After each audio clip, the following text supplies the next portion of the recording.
All right, so welcome you guys. This is such a fun experience to have this feeling that we're all kind of hanging out together in the same room. I've been watching your names and, seeing your posts and stuff, but seeing your face and hearing your voice is a whole new thing. So I hope it's fun for you guys too. So there's just a few of us on the call right now, and that's okay. Hopefully more people will jump on, but we've got it recorded, so anyone who didn't make it, we'll have that for you. Now, I want to try something this week.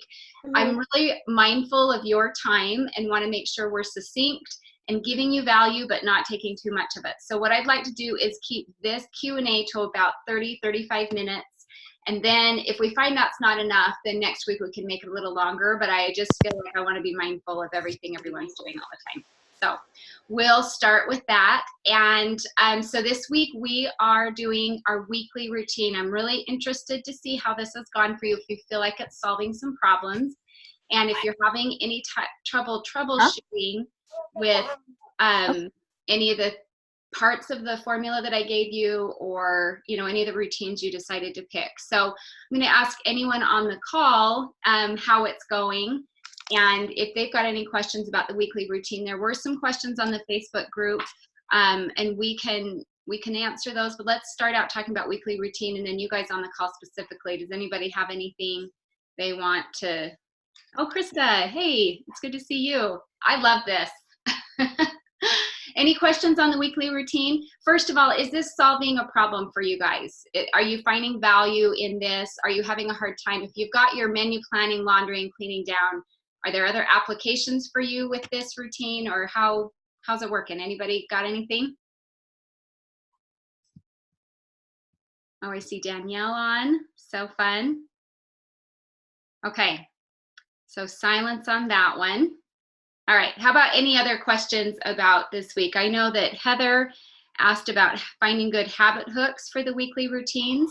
Heather, I don't know if you're on the call or not, but it's kind of nice to have some dialogue so I can dig in and find a little bit more about what exactly the routine is and how we can find those habit hooks. So anybody have anything? Okay, well, all right. So I'm just going to answer that question from Heather as I best can when it comes to habit hooks for your weekly routines. Okay, so let's share a few other, and then everyone just make sure you're muted unless you're talking. That way we don't have any background noise going on, okay? Okay, so in terms of habit hooks for other weekly routines, it really kind of helps to know what kind of weekly routines you guys are implementing. So we've talked in length about cleaning, laundry, and menu planning.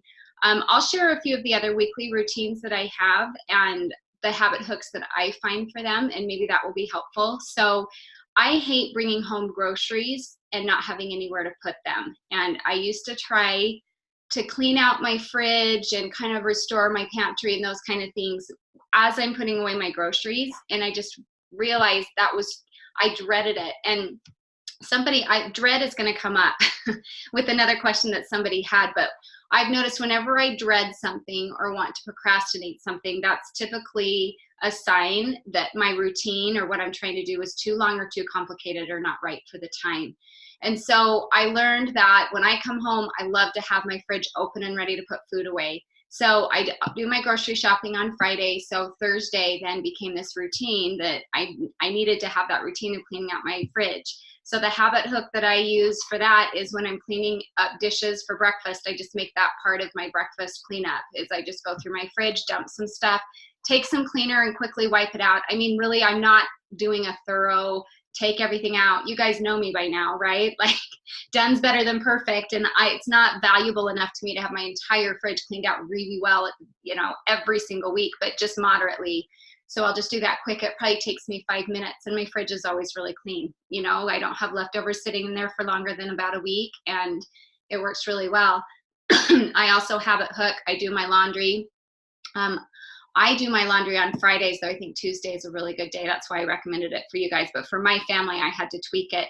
And on Thursdays, I just have this morning routine of cleaning out the fridge, sorting the laundry, starting on my menu planning, and that's what Thursday is for me, and that's how I use my habit hook, and it just helps me execute and get those tasks done. So I have coached other people that have had volunteer type things that they need to do on a regular basis. Does anybody have that where you're helping in a classroom, or you have in your church, you have a volunteer thing you do, or some kind of out of the home responsibility that you have to do that really, like, it's the last minute, you're trying to get it done and it's really stressful? So again, a habit hook for that kind of a thing. And I would just look at bringing the kids home from school, or dropping them off, or the baby goes down for a nap, or when you take a shower. Just look at anything consistent you do, and I think you can habit hook on those. So Heather, hopefully that was helpful for you. And I didn't get any other real questions about weekly routines. And so I don't know, does anybody, oh, Natalie had a question. She said, on your laundry day, do you wash towels and sheets the same day as you wash clothes? Okay, that's a good question. So again, you need to look at that dread meter that you have. If you are hating your routine because it just takes you too long, that's a good indicator to you to break it up into 2 separate batches instead of 1. I do all my laundry on one day because for me, I dread the thought of having to think about laundry more than once during the week. So you just have to look at what your internal meter is telling you and do it that way. So, you know, the volume you have, the time you have to do it in is going to help you dictate that. So Natalie, are you on the call? I can't see. Oh my gosh, Danielle, welcome. It's so fun to see you. You guys, I love this. Okay. All right. Okay. So you guys, any other weekly routine questions, go ahead and ask me, but let's turn it over to questions you guys specifically want to have answered on the call. We'll go for a little bit on that, and then we'll get to a few of these other Facebook ones. So go ahead. I don't know, you guys, raise your hand, mark it in the chat, and let me know. Nobody be shy. This is precious time. Rebecca, awesome. Okay, go ahead and unmute yourself. Okay, so as far as weekly routines go, you just say it's we have the big 3, that's the laundry, the meal planning, and the cleaning. And as far as the cleaning goes, it's like, I'm terrible at cleaning, I'll just admit it. Right. So I'm still trying, like the one I'm doing this week is the meal planning, but I'm thinking in the future I'm wanting to do cleaning, but I have no real idea as to what, like, I don't know how to even pick what things need to be cleaned weekly. So do you have any tips on that? Yeah, that's great. Okay, don't worry about muting yourself. Let's just talk back and forth for a second. If you got, I'll ask you a question or whatever. Mm-hmm. Did you listen to the training, the bonus training on cleaning? I did. Okay. And I heard that you do your bathrooms and then dusting and like the things that drive you nuts. And I'm like, I have no idea what even drives me nuts. Probably because I've just had blinders on for way too long. Okay, great question. Okay, so I think we need to kind of approach this in the just take 10, done is better than perfect mindset. Because if suddenly we're trying to, you know, I share my cleaning strategy, but if you haven't been doing much of that ever, that's going to feel really overwhelming. So I would say ease into it and choose the thing that really drives you the most crazy. And we talked about that this week in the weekly routine. How do you pick the right weekly routine, the thing that's causing you the most pain?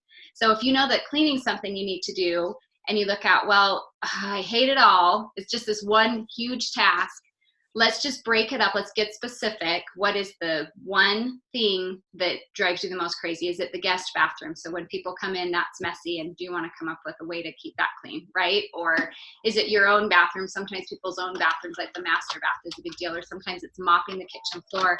But I would say start with that. Just start small and use that path to routine where you're picking that specific task, assigning the step, even if it's just one. I'd rather see you do one step and continue it for the rest of your life than implement 4 or 5 steps and have it die off in 3 or 4 weeks. So yeah. Okay. I don't know. Does that help? That does help. And I'm kind of thinking it's okay to just kind of break it up and say, I'll just do one bathroom on one day and then the next day do another bathroom, instead of just because I'm like, oh, I don't know that I'd want to spend 30 minutes cleaning all 3 of my bathrooms. Right. Okay, great. I'm so glad you said that too. Now, the thing we have to realize, you guys, is we all have these different personalities. We all have these different circumstances with how much time we have. If you've got little kids, you might only have a 15-minute time slot to do some of these tasks. And so breaking them up throughout the week, it's an okay thing. In general, I teach to do things in batches because then you're not having to transition in and out of tasks, which takes time. But Rebecca, I'm so glad you mentioned that, because if that is a way that you can wrap your mind around it, the thing I love about the structure we have in place is you already have a morning routine to slip that task into. So that can easily become your second task. And as you get more and more, I guess, stronger and stronger with that morning routine, and you think, well, what, I can't make that my second task because I already have a second task. You might find that you're able to just take 10 and add one extra little task onto the mornings, and do that on a good morning. If you need an express morning routine, you know you can leave the bathroom off. Not a big deal. You'll get to it another day. But the cool thing is the groundwork we've laid is now you have this structure that you can slip these different things into. So whether it's something you do in your week or whether it's something you do in your day, you know, that's kind of the groundwork we're laying here at the beginning. So yeah. Awesome. Yeah. Okay. That's a great question. Thank you. Thank you. Okay. Anybody else have another question here on this call? Sadie's just joined us, and Serial. I love this. Welcome, you guys. I kind of want to see your cute faces. So, you know, no pressure, but if you want to pop in, it's fun to see you. I have to tell you, I about died the first time I ever did any of this and put my picture. There's Sadie. Hey, Sadie. I have to tell you, I started my blog in 2013, and when I put my picture up, I wanted to cry. I wanted to just crawl under my covers and cry. I thought, what are my friends and family going to think? Anyway, seeing yourself online is something that takes a little getting used to, I guess. Okay, any other questions, you guys? Let's get into it. This week go okay? What are you dying to ask? I got a question. Okay. Hey, Danielle, how's it going? Good. Good. So I have 6 children. Okay, bless you. That's your ticket to heaven, by the way. Laundry is quite the challenge. My biggest pet peeve is I just struggle with getting them to put their dirty clothes in a laundry bin. Just wondering, where is the kind of the best? Do you just put one like everywhere they leave it, or do you do incentives for them, or I don't know, are there any tricks to getting your kids to get their dirty laundry where it needs to go? Right, that's a great question. So are you mostly finding it in their bedrooms, or are you finding it all over the house? Just wherever they're changing, bedroom, bathroom, mostly. Uh-huh. Occasionally here and there. You know, I have a 7-year-old who likes to hide behind the couch and change. I know, they're so funny. My 8-year-old likes to bring her pajamas up. No, bring her clothes up and change upstairs every day. And just do it in your bedroom. Okay, yeah. That's a great question. So what do you do? And how old are your kids? 7 to 18. Okay. All right. We are in the same boat. Mine are 8 to 20. So I feel ya. Yeah. All right. So that's a great question, you guys. So there's going to be several answers to this. I think the first thing is recognizing that getting other people on board with what we're doing takes a little bit of time. I'm trying to remember which training I addressed it in, but I think it was a lot the cleaning one this week that I said, once you have a real positive relationship with what you're doing, you are in a good spot to start influencing your kids to do it. And I'm speaking from experience because I was the grouchy mom that was like, clean the bathroom, pick up your room, you know, and I just have had to learn to back off and just recognize that I am creating a negative relationship with them when it comes to cleaning or picking up, until I feel capable and confident that I can do it on my own. It bugs me, and I don't like it when they leave it on the ground, but I guess maybe there is just kind of this happy medium that we strike where to an extent it's their responsibility to help, but also to an extent if it's us that it's bugging, then we have to be okay with being the one to do it. Now I know that that's gonna like rub, it's like petting a cat the wrong way, you know, because as moms we know that we need to teach our kids to pick up, and I totally think we do, but this program is a lot about your personal peace and being able to not be so frustrated and feel like you don't have control over stuff. And so what we have to map back to is what is it that we have control over, and it is our reaction to everybody else's stuff. If there's stuff laying around is bugging us, then let's realize that though we have a responsibility to teach them, and we can talk about what some of those techniques are, the first place I want to map back to is if it is bothering us, we have control over that by picking it up, okay? So, and again, I do want to get to talking about how we can help our kids, because I think that's really important. But the thing that's so hard is how often we give away our power by thinking, I can't be happy because nobody will pick up their kids' stuff. And of course, Danielle, you know, I'm not talking to you. That may not be what you're thinking. I'm thinking from my experience and other clients' experiences, how often we just come up with this, we can't win because they won't follow through. And so there's some pretty important things that we can do in our mind to help us have a better environment, so that when we do ask the kids to help, it's not a loaded situation that we're like this bomb ready to go off, you know, and like, I told you, and I've asked you, and I put these laundry baskets around, and you're still not doing it. Just mapping back to, you know, I'm learning how to keep this area clean in home base, and I'm feeling pretty confident and capable of keeping home base clean. I have to pick up, and I don't necessarily like that, but I can do it. Right? So if I start to ask my kids to help and they follow through, awesome. They're learning how to do it too. But if they don't follow through, it's okay. Nothing falls apart because I still am capable of doing it. And if there's 2 or 3 nights that close the day didn't happen in the way that I've started to ask them to help me out with it, it's not that I'm not falling apart, because I know I can still manage that. Does that make sense? Yeah. Yeah. Is anybody like, I hate that? The whole point of what I'm wanting to give you guys here is a lot of personal power and control over a situation. Once we have that, it's not emotionally charged as much. And so when we ask the kids to help, it's not a big deal. When I'm asking my kids to do homework and I'm super attached to them getting an A, and they want to just not work very hard, it becomes this power struggle, right? But if I kind of let them take more ownership of their grades, then I can let them take more ownership of their decisions, and they're going to learn, right? There's some consequences and things, but I'm trying to take myself out of this emotionally charged situation and let them own it. This emotionally charged situation, this is your situation, this laundry, right? So as you are feeling more capable of doing it on your own, you're going to be able to communicate with the kids in a way where they're not going to be as resistant in the first place. I know we want to talk some strategy of some things that we can do to make it easier, so let's do that.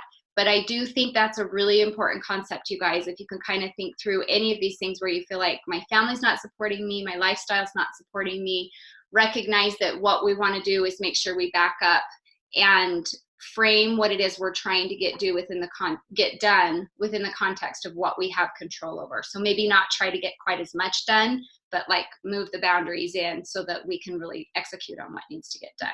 All right. So that's kind of the mindset piece of that. And I really think as you talk to them, it will probably help them not be quite so resistant. But yeah, I think having family meetings is kind of a cool thing. You know, we try to have a family meeting, and you guys, ironically, there's a weekly routine, you know, if that's one that you think would help your family.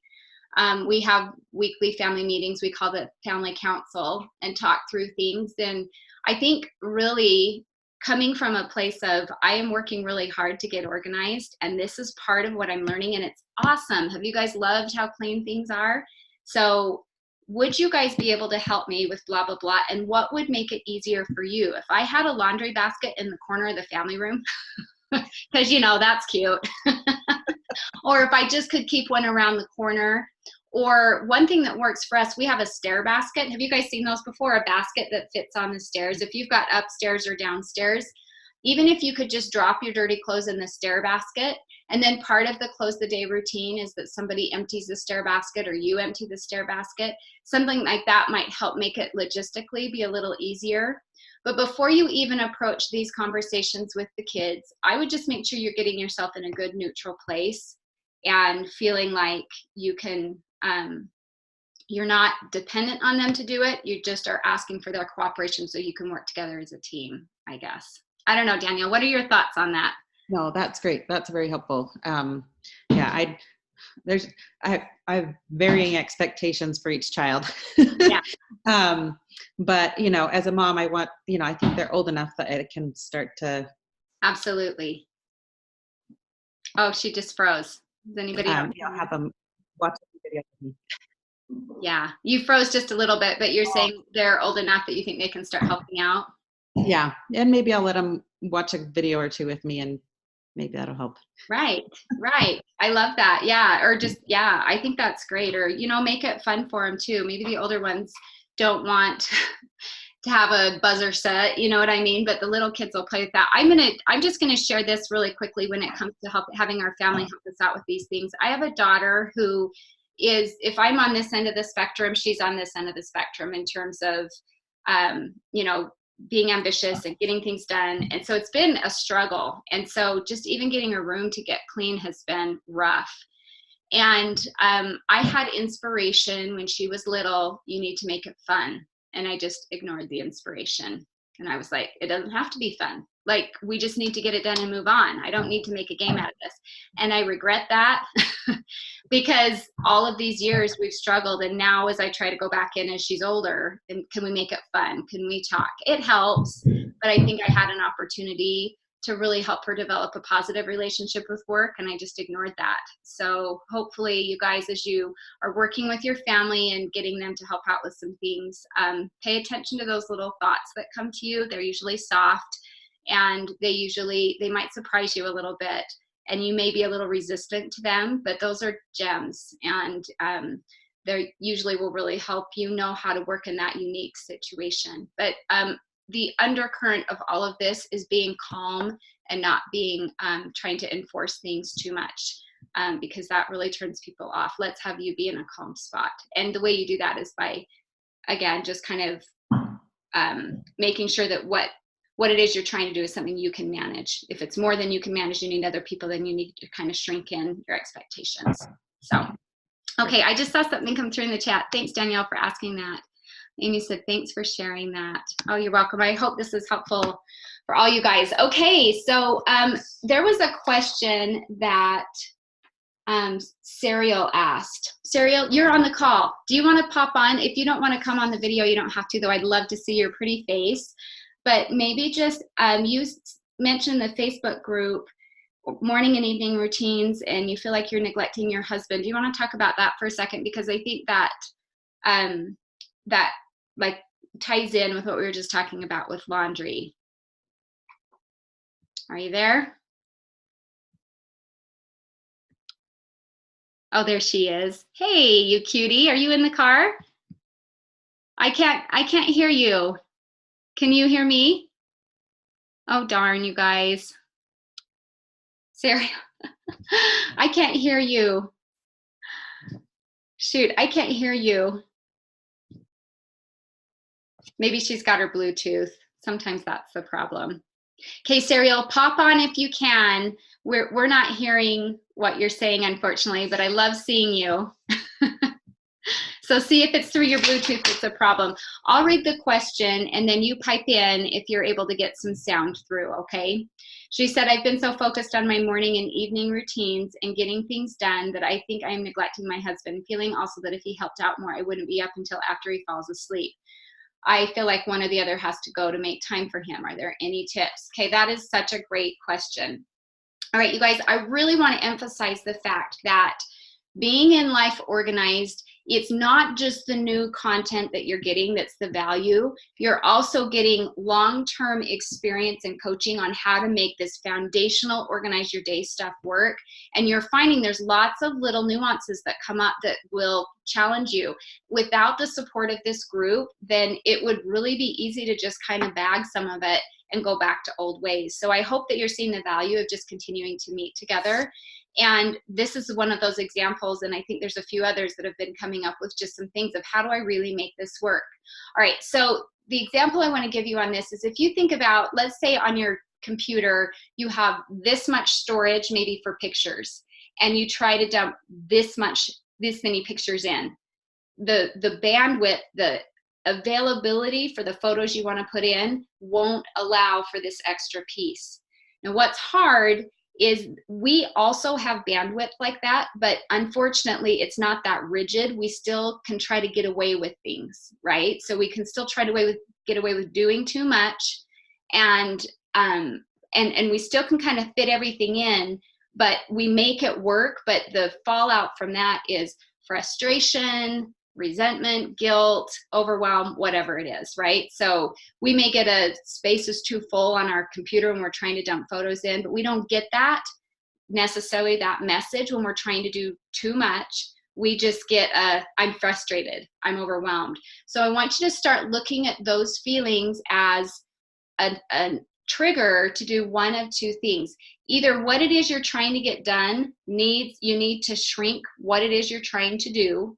So shorten that close the day routine in this instance, and decide purposefully and directly, you're making this decision to make it smaller so that you can have that time that you're valuing with your husband. Or we have to zip up those files, metaphorically, as we're talking about, the picture storage, we have to zip up those files so they're more succinct so that we can fit more in there. And Sariel, I think that's a perfect suggestion to have your husband help you out with some of that. Now, remember, we can't get super resentful if things aren't done the way we want them to be done. We can't get frustrated if certain things don't get done altogether. But we can ask for that help and just recognize done is better than perfect. And we're transitioning into kind of a new phase where we're asking our husband or our family to help us out. And let's have some patience and realize done is better than perfect, and just take 10. Oh, shoot, you guys. Let me come back. All right. I just had something pop up. Just come back and just recognize that, as we're adding this new kind of phase of open or close the day, it's going to take a little bit of time to get it down just perfectly, right? Does that make sense? Sariel, I wish I could hear you so that you could tell me if this was kind of addressing what we were talking about. Does anybody have any other comments on that or anything? Okay. So yeah, I think it's good. I think we're at a point, you guys, where you can start to bring your family into this a little bit, but just remember how you felt as you were doing it. It took a little bit of time, and it had to be gradual, and it couldn't be perfect. And I think remember too that there's a primary difference as you're asking either for help, or if you're finding, well, let me see, as you're asking for help, this was your priority, getting organized and getting the house clean, and you were super excited to do it. And your kids and your spouse may not be. So they're not going to have that same incentive level. So you're going to have to just kind of allow for that and recognize that the effort may not be there the way you want to see it. And at that point, then it becomes more of this mind coaching stuff, is we're just asking ourselves, okay, how much of this needs to be done, and what's really the most important? And can I make sure that the basics are something I have control over, and maybe the other pieces are just things that I ask people to do, or give them a little bit of time so that they can get a little more efficient in doing those things. Okay, so I had another thought, but it just left me as far as what I was going to say about that, but hopefully that helped. Okay, does anybody have anything else that's on the call? Any specific questions? I've got another thing from the Facebook group I wanted to answer. Oh, Krista, yeah, go ahead. Okay, can you hear me? Yeah, I can hear you. So good to see you. You too. So the coaching this week on energy levels was very insightful for me. Okay. And that has been very helpful. I guess something that I really struggle with in, laundry, particularly laundry and meal planning, menu planning, is it's really easy for me to just say, oh, I can get to it another time. And then it's just this scramble. Like most of the time I do a meal plan, but it's not as organized as it should be. Besides, having an appointment on your calendar, I guess with, a busy family of 7, it's easy just to say, oh, that can wait. I have to go to this meeting, or I have to help this kid, or whatever. What other kind of advice do you have to keep that a priority? Like, I'm going to meal plan on Thursdays at this time, and I have to kind of keep that. Any other, ideas on how to keep that in your schedule and not let other things creep in? Right. So you've done a habit hook, right? So that you've got something to launch you into action on that meal planning or whatever. I'm trying to make sure that it's done, right after my morning routine. Today I left and, I dropped a preschooler off and, went to the temple for my church. And so there's always something that seems to kind of get in the way. Maybe my habit hook isn't good enough. Mm-hmm. But I've been meal planning for a long time and, doing laundry for a long time. But the idea of habit hooks, I guess, are hard for me because it's hard to keep that. I don't know. Maybe there's really no good answer besides just keep practicing. Right. Well, so we talked about time, I think, in the last call, and how we talked about time as a container.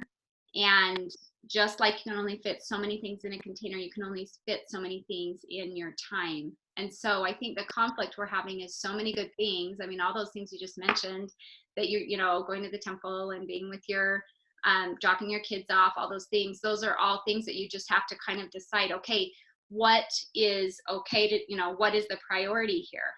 And we kind of hate to think, well, meal planning, it seems like it's maybe more important to go to the temple or to spend time with my kids than it is to meal plan. But I think what it has to map back to is what kind of pain and frustration are we in when the menu planning doesn't happen or when the laundry doesn't happen. I know that for myself, there's a lot of things that compete for my attention, and I would be pretty tempted to forego some of those things. But what I always have to do is forecast and think, what's going to happen if I don't? And because I value productivity and free time and the things I love so much, I look at those routines and I know those are my lifelines to being able to do those things. So my lifeline to having time for this business is the fact that I have 5 or 6 routines in my week that I live by, and I do not compromise on those. And if I have to, if something crazy happens, I always reschedule to a time, and I honor that because of how much I value the free time that it creates. And the more I value it, the more consistent I am with it, the more automated it becomes in my brain, the easier it becomes and the quicker it becomes. And so it's just a win-win because momentum really carries me through making sure I execute on it. So I think there's 2 ways that you can look at it. Time is a container, and if there's too much in there, something's got to go. And usually what goes is the thing we don't value quite as much. All right, so we're in this group together for 6 weeks, organizing our lives and paying attention to things that are super, super important to us. If menu planning is the thing that really would make your life easier, and you think of all the pain that comes because you don't menu plan, the chaotic nights, the times you're running out for fast food, the guilt you feel for not, I don't know what it is, but whatever it is, if you think of all of that, then that needs to become a little bit more real to you in those moments when you've scheduled it, and you need to honor that so that you can not only avoid that pain, but you can also experience the benefit of getting that done, if that makes sense. And be really smart about when you are scheduling that. If you're scheduling it at a time that there's a lot of competition, take another look at it.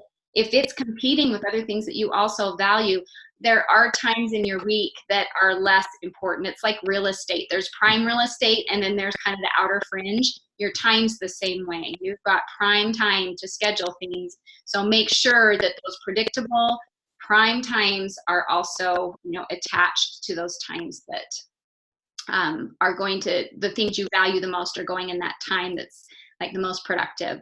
Maybe the kids aren't around or whatever. Does that help? It does. Thank you. Yeah, you're welcome.